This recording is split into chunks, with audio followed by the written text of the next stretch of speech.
What up? Let's get right to it. So let's talk about this Kirk Cousins situation for the last time, maybe. Let me make my point clear, right? No one hates Kirk Cousins. No one has just a massive amount of hate for Kirk Cousins, man.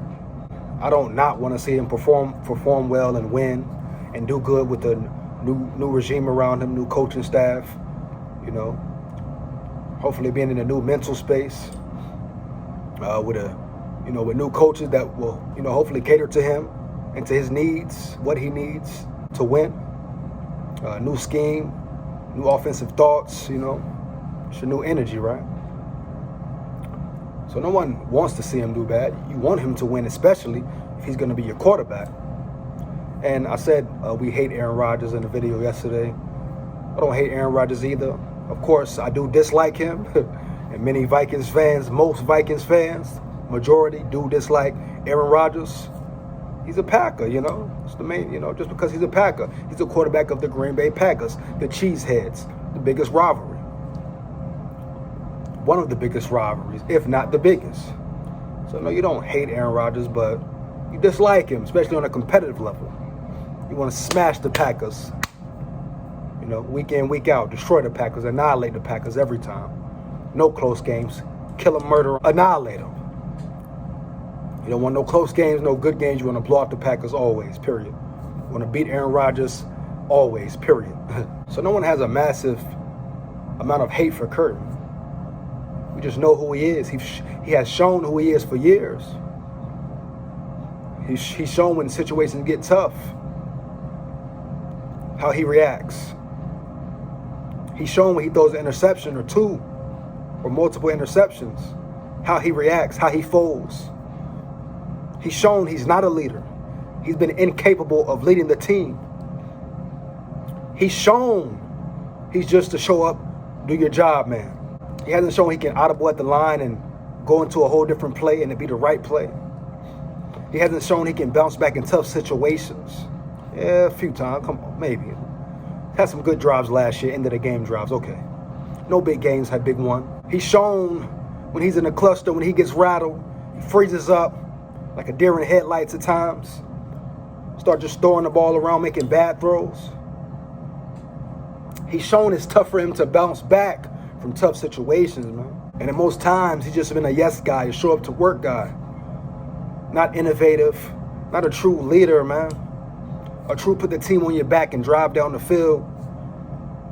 A true quarterback who can get deep into the playoffs when it's not perfect conditions.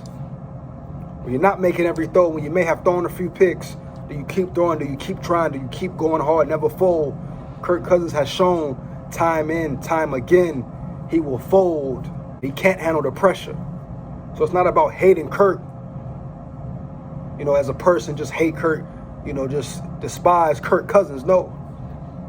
He's a quarterback of the Vikings. You want to see him win. I want to see him win and contribute and lead the team. But he's shown for 4 years he can't do it.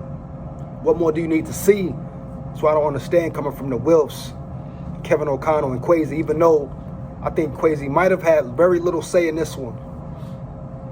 I think this might have been a majority, the Wilfs call, and maybe Kevin O'Connell a little mixed in.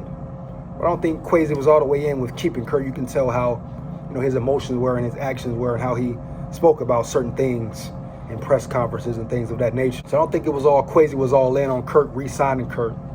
And the amount of money, he hasn't earned that amount. He hasn't won enough big games to get a one-year contract deal like that again.